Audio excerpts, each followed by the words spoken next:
Welcome back to Weekend Prime. Now, if you're following that conversation on DNA identification, Dr. Kelsey works with the Government Office of Pathologists, and that is at the Ministry of Health. So in case you want to know more about DNA identification, you can get in touch with us here on KTN News, and we'll be able to share your information or your queries with Dr. Kelsey through Dr. Mercy Correr.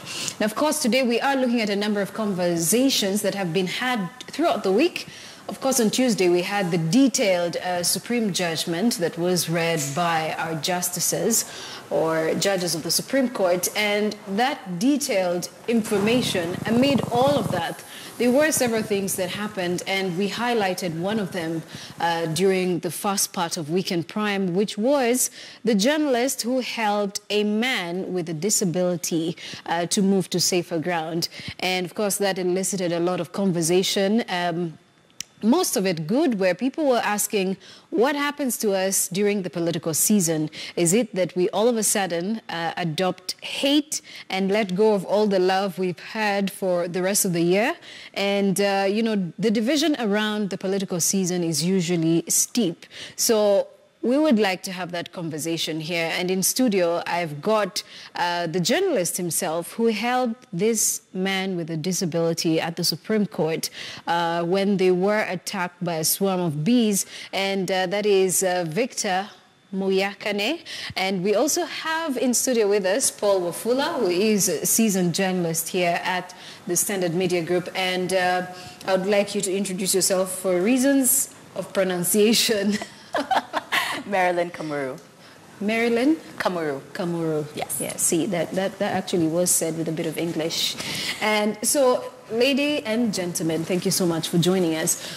You know, a lot has happened throughout the week, but I guess the highlight is of that heroic act by Victor. And I would like to take comments from you and you before we actually get to Victor. So, Paul, I'll start with you. I think for a long time, you see, as a journalist, you are right there in the heart of action. Mm-hmm. And most of the time, you're interacting with the scene as it happens. Sometimes a journalist is always the first person on the site, even before Red Cross. Most of the time, before even the fire ambulance arrives, you're right there. If there's an attack, for instance, if it's Westgate, you'll find a reporter right in the middle before you even appreciate what is going on. So it's usually a very tricky situation. So most of the time, you'll find a journalist, I mean, you are torn in between doing your job in terms of recording, finding report to be able to file for what is going on, and then having the human side. And remember, there's this famous picture where a journalist was waiting for this hawk to actually eat a baby, and it was an international uproar. Mm-hmm. And so when I saw Victor, my heart actually was very much warmed up, and congratulations. That was really a heartful thing. Like, it shows the other side of things. Sometimes you need to put your side, I mean, because look at yourself, you're right there running away from the bees, and you have this person. That just moved me. It's really what the true Kenyan spirit is all about. Yes. And I would like also to hear from you your comments on that heroic act. No, I think I saw it on Twitter, and I remember telling somebody, I think we forget how genuinely helpful and good generally Kenyans are. That's really just who we are. So in that moment, you could have run away. Okay, but first of all, I really have to ask you guys, how come there've never been bees at Boniface Mwangi's demos? Like, I've just never seen bees. So anyway, but it was bees, yeah, these were supreme bees, right? 34 bees. But it was a reminder of who we are as Kenyans, mm-hmm. And who we can choose to be. So I think for me it was, we were just talking before, and I said, you know, gosh, I'm so glad to meet you. You saved that guy. And he said, saved is such a strong word. Mm-hmm. But I was like, but that's exactly what you did, you know. Not saved Jesus Christ, saved, but, you know, I mean, bad things would have happened had you not moved him, Victor. Well, Victor, now that you're here, you know, a lot of people have been saying God uses us to help people in different ways. And maybe this was the time for you as well to get out of your way and do this. And you know, this is something that not anyone could have done. You know, if you actually watch the video, everybody was running away, literally, including the men and women in uniform. Actually, I think you said it. You know, God uses different people in different situations to respond as He wills, right? And like he said quite correctly, actually, we typically find ourselves in situations just as they unfold, and there's that dilemma. You know, do your job or respond as led. And I suppose I just happened to be the first person on the scene among many others. If you look at the video, there were other people who helped. I actually handed him over to other people when we fell. There are other people who came to help us. I couldn't see at that time, but I could feel the people around. So, which is why I kind of feel, and I'm somewhat embarrassed by the whole fuss, because I do not think that I particularly, like, I did something particularly. I mean, even what he wrote, I can't even say it. I mean, I don't think I did anything out of the ordinary. I think it's just things that people do every day. You know, I was just being myself, and you know, of course, that's what you would say. But for people who actually watched you do this, they saw what everybody else couldn't do. I mean, you saw police cars there. Everybody was scattering, you know, Listen, for safety. Joy, because Joy, those bees were you individually brutal. Stung by bees? I was hundreds of times. Those bees were brutal. It's pain like you've never felt before, right? I suppose the last time I got stung by bees, I was a little boy, just twice, you know. So perhaps I'd forgotten the sting. I don't know, but I suppose they had a much more recent encounter with bees, and therefore it was, you know. It was, but I should say, I mean, it's nothing you want to wish on anyone. Even have you had the opportunity to visit this man in hospital? How's he doing? Because I think as journalists, we haven't been allowed to get into the hospital. To know how he's faring. 2 days ago, we actually happened to be in hospital. I actually went to see him. But unfortunately, we were not allowed to see him. There seems to be some sort of veil. You know, apparently there's been no access to him whatsoever. I would have loved to see him. I actually went there primarily to see him and find out how he's doing, because we hardly ever interacted. You know, when in the heat of the moment, when I tried to speak to him, the bees would come into my mouth, and you know, I just had to spit them out. Did you get his names? I'm afraid not. I actually realized what I found out what his name was after the fact. Apparently his name is Amos. I didn't know that at the time. Essentially, what I just needed to communicate to him in the moment was, hey, calm down, I got you, you know, we got you, you're going to get help. Because he was screaming in such heart-wrenching agony, right? And so it was just to calm him down. And so we never really had a conversation. Hey, what's your name? Where are you from? What you doing here? I'm afraid we didn't have the luxury. Sad, but hey, thank you so much for whatever it is that you did. It might seem small, it might be embarrassing, but trust me, it was something that not anyone could have actually gone out of their way to do. So yeah, you deserve the credit that you are getting. There's nothing to be embarrassed about. So now let's talk about, of course, what this means to us, the Kenyan Spirit. We always talk about the Kenyan Spirit, we are one. And now this being political season, there are a lot of questions that are coming up. What happens to us? The times when we are celebrating our athletes, we are one. The times we are actually contributing to drought-stricken areas, we are one. But when it comes to politics, all of a sudden people start to think about my tribe first, my personal this first. You know, where does that Kenyan spirit go during political season, Paul? I think there is something somewhere that just gets it off, because you find people living with their neighbors. I mean, you will always be in harmony, there'll be no problem. I live in Kiambu, I've been there for a long time, and I vote in Kiambu. I interact with people, sometimes I even speak the local language, and we're fine, right? But when the time for the election comes, you start being isolated. You feel that people think that you are different for some strange reason.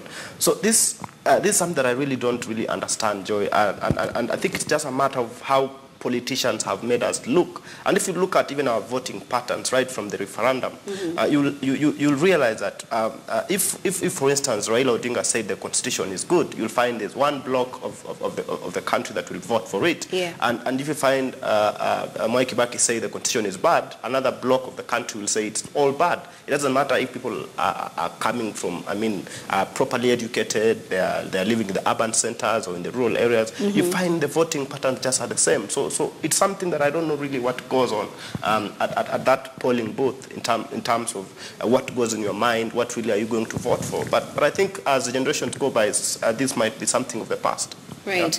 Yeah. Something of the past. Do you agree as well? I think that we have interests as voters, and during election time and during campaign season, what happens is politicians want us to focus on only one interest, the tribal interest, right? And we have lots of interests. We have interest as class, which class are you in? We have interest in terms of gender. We have lots of interest.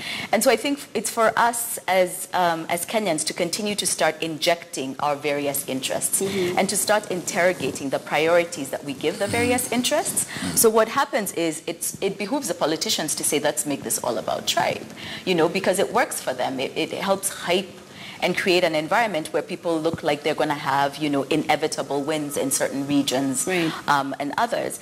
And I don't think that that's true. I think it's really something that we have to keep questioning. And the way to do that is, in my view, issue-based politics. At this point in time, we are seeing this conversation shifting from just, the bar conversation, or wherever it is people have all these divisions. It's moving to the cyberspace as well. Online, if you go through Twitter, if you go through Facebook and WhatsApp, and you see the information that's being shared on there, you actually get worried because all of a sudden people's last names are beginning to matter first before anything else comes in this country. And this is all coming up during political season. Victor, what do you have to say about this? Right. I think I'd like to look at it from a slightly different perspective. All of us are different. Human beings are different, right? Their desires, their aims are different. And therefore, when you have people looking at the same thing from different perspectives, there's bound to be conflict, there's bound to be a misunderstanding, all right? But that's a given. That happens all the time. What happens after that? So what? What then? That's the most important question. So the person you support is different from the person I support. Or we might support the same person, but for a different reason. It's a different set of reasons. What next? That is a key question. And I would like to take it back to what we are inside, right? The good book says that out of the abundance of your heart, or out of the abundance of the heart, the mouth speaks. Right. So essentially who you are inside will be manifested through your words, through your actions, right? You rightly said it, that on social media you see a very worrying trend in terms of the kind of vitriol or whatever, the hatred that is. That hatred did not appear on social media by itself, organically. It came from inside. There are people who actually feel like that. Right. They may not wear it on their faces or wear T-shirts saying, oh, this community is rubbish, or those other people are, but they feel it in their hearts. So ultimately, it's not really what they do that we need to address. It's who they are or what they feel inside. And I feel, just like, if you look at your fingers, if you look at all your fingers, you have 5 fingers, or at least those of us who have 5 fingers. They're not equal. Yes, they're not equal. That's the one thing you'll notice about them. They're not equal. If you find somebody with all the fingers of equal length, you might define that something somewhat differently, right? So, but every finger is integral to the hand, to the functioning of the hand. Right. You can't close a proper fist if you have less, you might have a somewhat less impact than before, right? So the important thing is to remember that all these fingers, different as they are, with different functions, are all connected to the same hand. Right. And that same hand is our sense of humanity. We're all humans. We're all put here by the Creator for particular purposes. This perhaps might be the ring finger, this might be the pointing finger, the thumb used to write, all right? All of us are here for a reason. So if we remember our source, our connection back to the Creator, it helps us to perhaps be less charitable towards someone else's views, because they're different, right? Yes, they are different indeed. And I guess as Kenyans, we also need to remember that the country, we can actually rise above tribe and move on as a country, just like we do with athletics and with our Christianity and our godliness as well. But let's also take a look at other conversations that have made headlines around the country. Today, the DPP, Keriako Tobiko, actually said that he's now going to investigate, and people who are found culpable will be prosecuted. But some people are actually saying this is just a joke. Is it a joke? It's a big joke, Joy. We all know it, and the DPP knows it's a joke. Yeah. Because he knows people will want him to do something. So I think he even has a template in his office where if something comes in, he types, he just changes the name and says, we're going to investigate. And that's it. I mean, and that is the same police script that we'll hear, we will investigate. How many cases have they been investigating? If you go back, I don't know, just this year alone, the number of cases that have had attracted DPPs, look from Mumias all the way to Kenya Airways, all these cases, you find it's always saying we're going to investigate, There is no time we see the outcome of those investigations. It's only after a public outcry. How many cases does it even take to court? Because these files will come, there will be no enough evidence, they will be taken back, and then after 2 months, Kenyans will have forgotten, it will be business as usual. So you remember even there are some cases that have been closed, then you realize later on that there was even no investigation that was done when new evidence comes up. So I think because of just to deflect the public attention to it, and then you also think that the DPP also likes some attention to appear to be working, and that is one of the reasons. So you'll find him saying, oh, I'm going to investigate this, and that's it. But probably he needed the support of the judiciary, and there he has it this time round, with the confidence, the bold move that the judiciary has given the country, sort of is reigniting the confidence that all the other institutions can actually make independent decisions. Marilyn, what do you think? Well, it would mean that the DPP is willing to face the wrath of the president, right? Because when you make independent decisions, that seems to be what's happening. Yeah. So I think I kind of agree with Paul. I'm not so sure that this is, that we can take it at his word. But I also think that this is a very unique moment that we have as voters, because we're back in election mode again, right? So we actually have the most amount of power that we have during an entire electoral cycle all over again.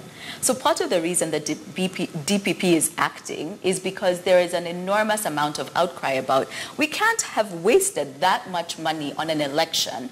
It's clear that there were mistakes made, some of them egregious errors that were, really either negligence or just outright malfeasance, and nobody's held responsible. So I think for us as Kenyans, the important thing is to keep the pressure on and to make sure that people are accountable, because this is the moment whether we choose to expand or reduce our power. And we can expand it by continuing to say, no, actually, we really need investigations. We need somebody to be held, and somebody's, maybe not one, somebody's to be held accountable for what happened at IEBC. It's just, I think we're also starting to get to a place where we're starting to say it's simply unacceptable. I mean, we saw the poor, the headmistress, I shouldn't call her poor, the headmistress and the teachers from Mombasa who are being prosecuted, right? I think for manslaughter, right?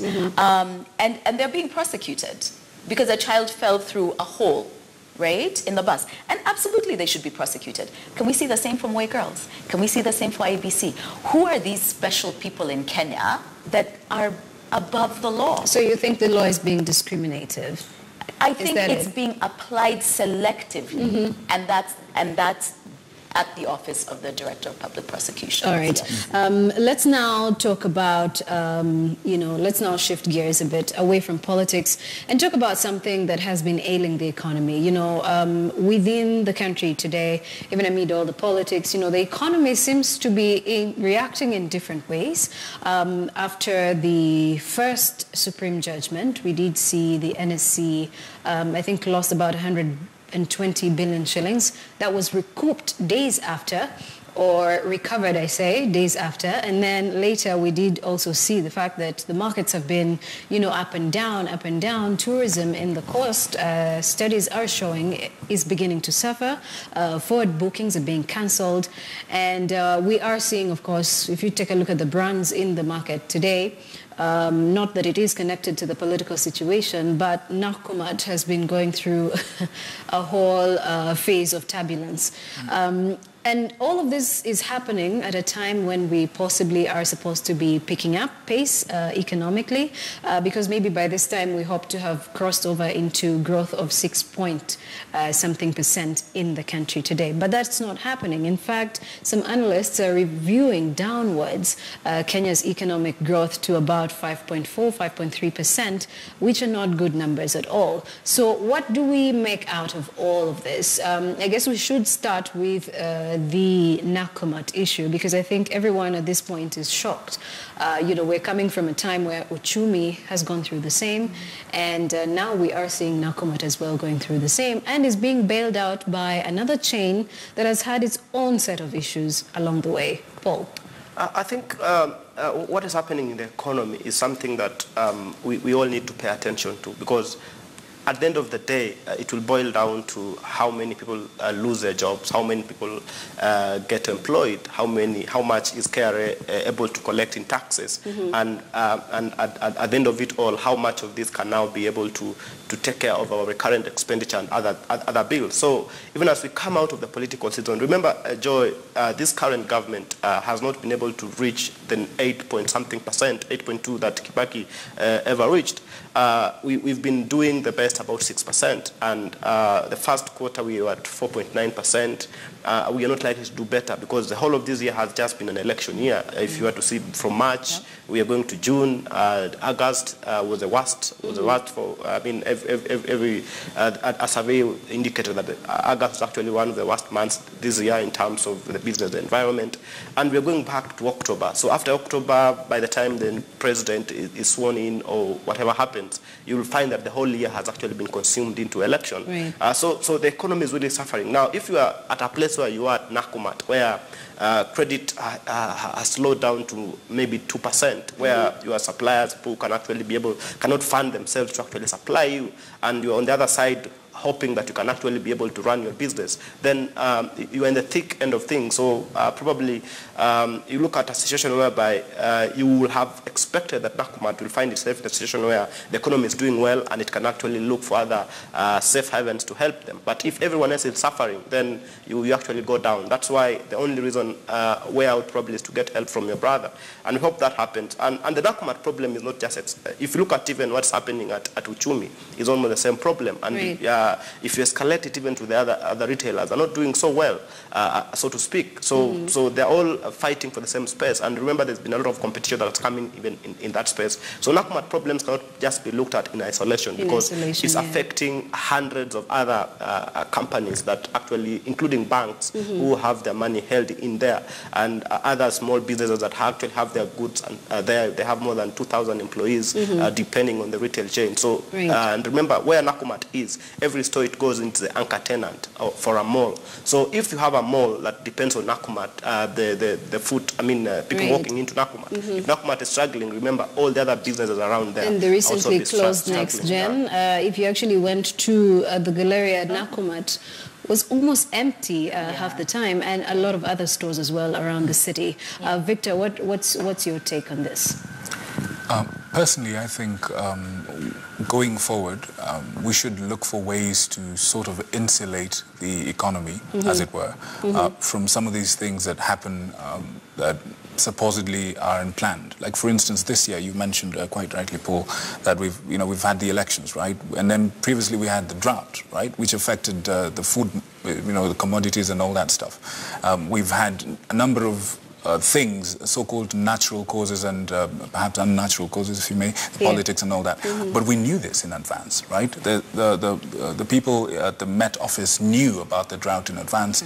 We knew we were going into an election, and we've had elections before. We know what kind of effect this has going forward. I would imagine and hope and certainly believe that we have policies in place to kind of insulate the market against such things.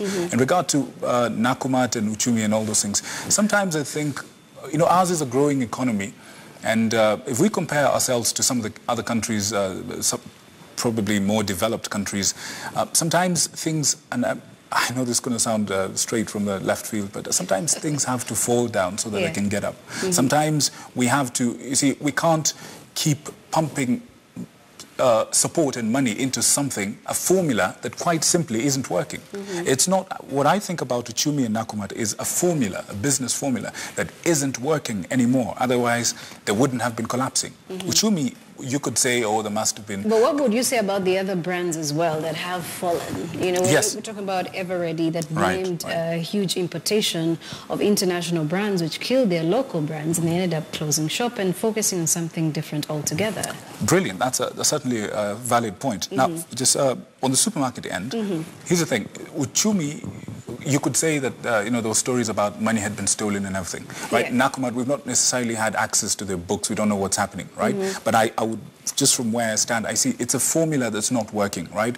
Why is this new operator, Carrefour, at the hub and at, you know, what do you call it, Two Rivers? Why is it coming in, and why are people going to Carrefour, or why are people going to Tuskys, or why are people going to Naivas? Formula, right? So I suppose some of these, I mean, in every battlefield, some giants will fall so that others can come, right? And you learn from that. Now, in terms of Everready and all this other thing, again, I think it's important to, it's healthy to be aware of your environment, aware of what's happening, the changes, and adapt on time and in the right way. Otherwise, like for instance, we're having taxi operators striking, right? Yeah. The Uber thing, whatever the e-hailing taxi apps as well. Exactly. If you saw that, there's some people who saw that coming from a way off. What do? They adapted, right? Yeah. I know it may seem a bit cold and you know, impersonal when you say that people should always adapt. I mean, there's certain, yes, your heart goes out to them, right? The people who sunk money and all that into it. But at the end of the day, I'm afraid business is not a very sentimental place. All right. In the interest of time, Marilyn, what do you have to say about all of this business slump that we are experiencing at the moment? I think Nakumatt, one of the things that we have to remember is Nakumatt's problem started in 2015. We started hearing about the issues with the late payments in 2015. And if we had taken small businesses seriously and the health of SMEs seriously, we wouldn't have the problem we have with Nakumatt. We seem to have an approach in this country where we believe that our entire economy is vested in the health of the large players. It isn't. Exactly. The engine of growth in our economy, in most economies, is the SME sector. Yeah. So the early warning signal was, what were SMEs feeling in 2015? I think at that time it was in excess of 5 billion that they had claimed were owed in terms of payments. But more importantly, this is actually a cultural problem. It's not the retail sector alone. We have unpaid debts by national and county governments to suppliers. I think the last estimate I saw was over 10 billion.